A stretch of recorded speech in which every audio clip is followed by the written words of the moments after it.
Protests began on May 1st, 1970, where rioting in the streets of Kent, Ohio took place, where buildings were burned, storefront windows were broken, car windows were smashed, all a result of Nixon's decision to invade neighboring Cambodia.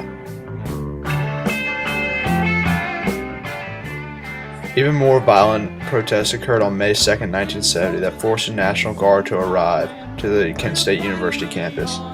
The ROTC building was burned down to the ground, and the National Guard had to spend the rest of the day dispersing the students.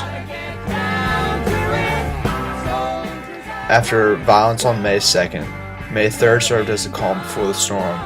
While National Guardsmen occupied the campus, they received very little trouble from the students. On May 4th, 1970, the largest crowd yet of 2,000 students gathers on the campus knoll. National Guardmen used tear gas in an attempt to disperse the students, however they fail. After tensions heightened, rocks and steady cursing were used to frighten the guardsmen. The guardsmen fired at the students at 12:24, leaving 13 down, 4 dead, 9 wounded.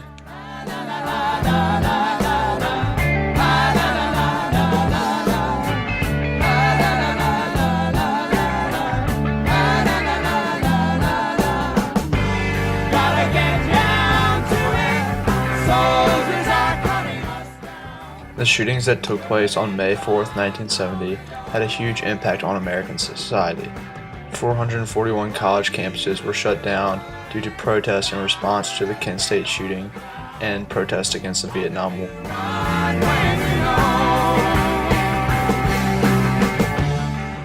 The counterculture responded by creating songs like this, Ohio by Crosby, Stills, Nash, and Young, as well as the Beatles with their song Revolution.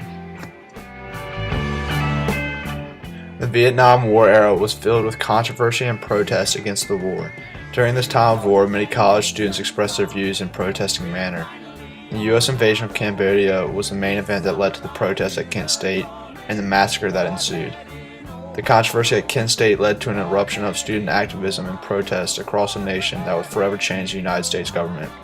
It started the intellectual student movement as well. The Center for Peaceful Change and the May 4th Coalition symbolized two student activist groups who made a significant difference outside of simply just protesting.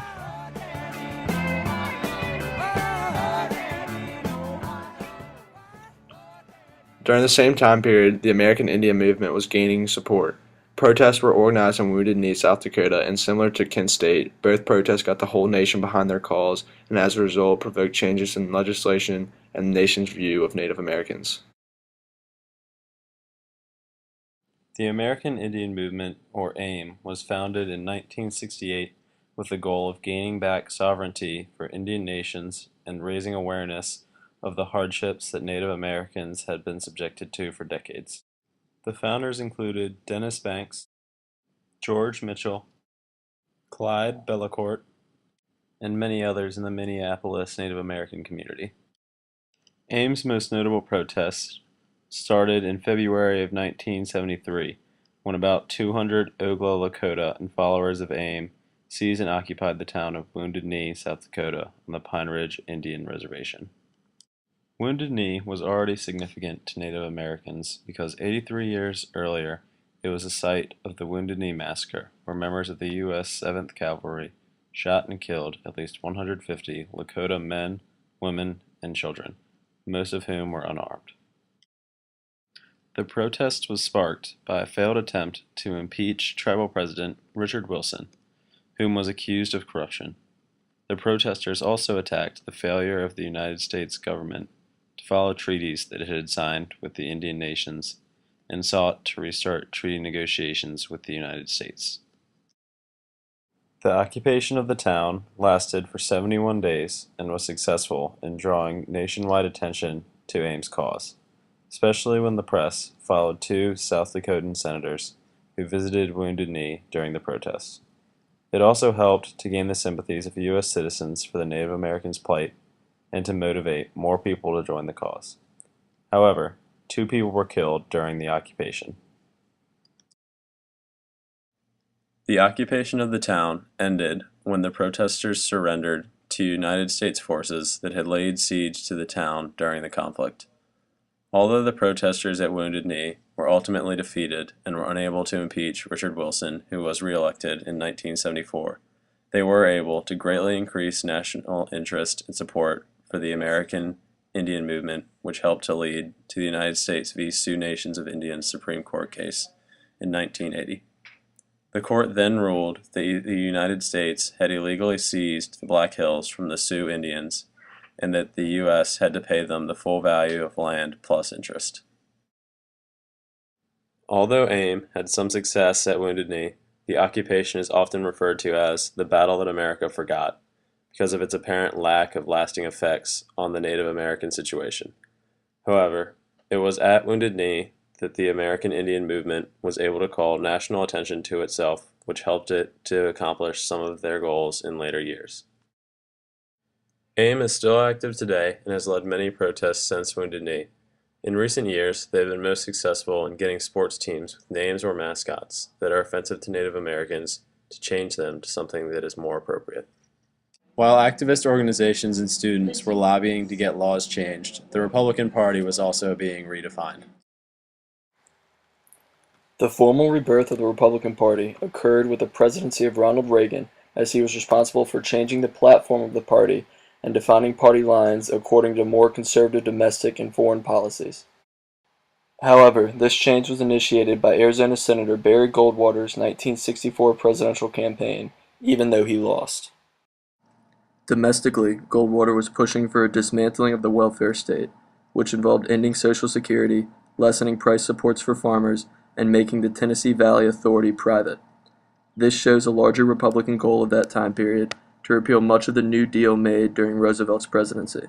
Goldwater took this mindset a step further and caused the American people to fear this kind of change, which was shown by negative public opinion regarding ending programs like Social Security. In regard to foreign policy, Senator Goldwater supported more offensive action towards communism than the U.S. had demonstrated in the past.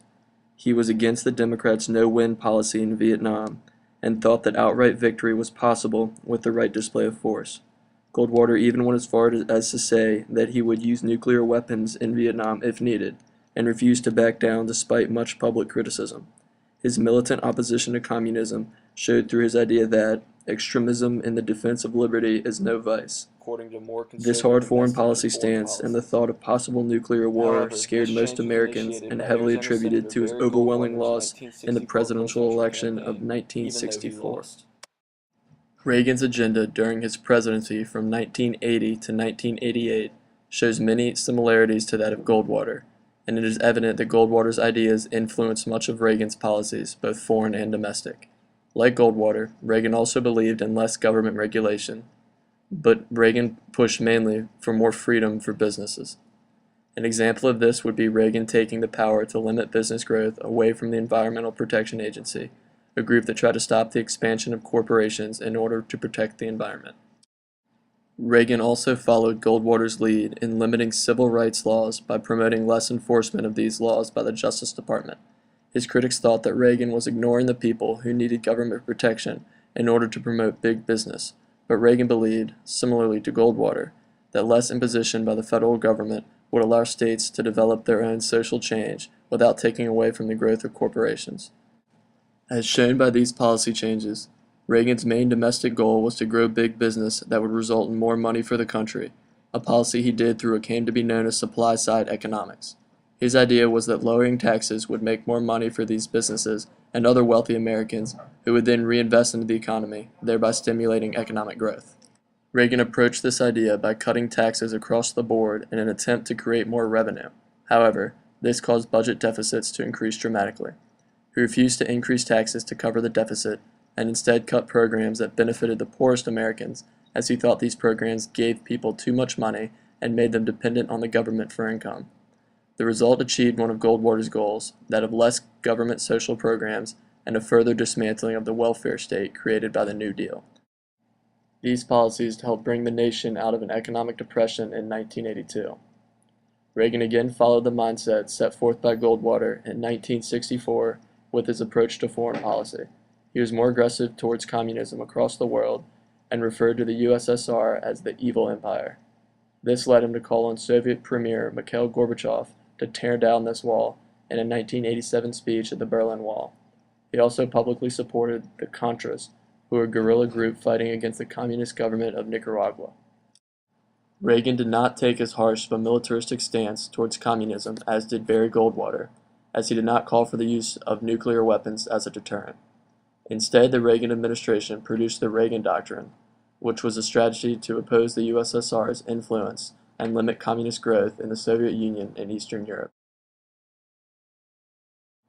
This increased defense spending and aided the growing deficit, which was a small price to pay for speeding up the fall of communism in Europe and the Soviet Union.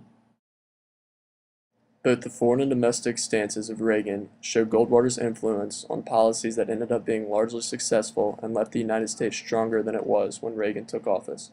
This shows the revolution that occurred in the Republican Party during the presidency of Ronald Reagan due to seemingly radical positions being accepted and continued by the American people.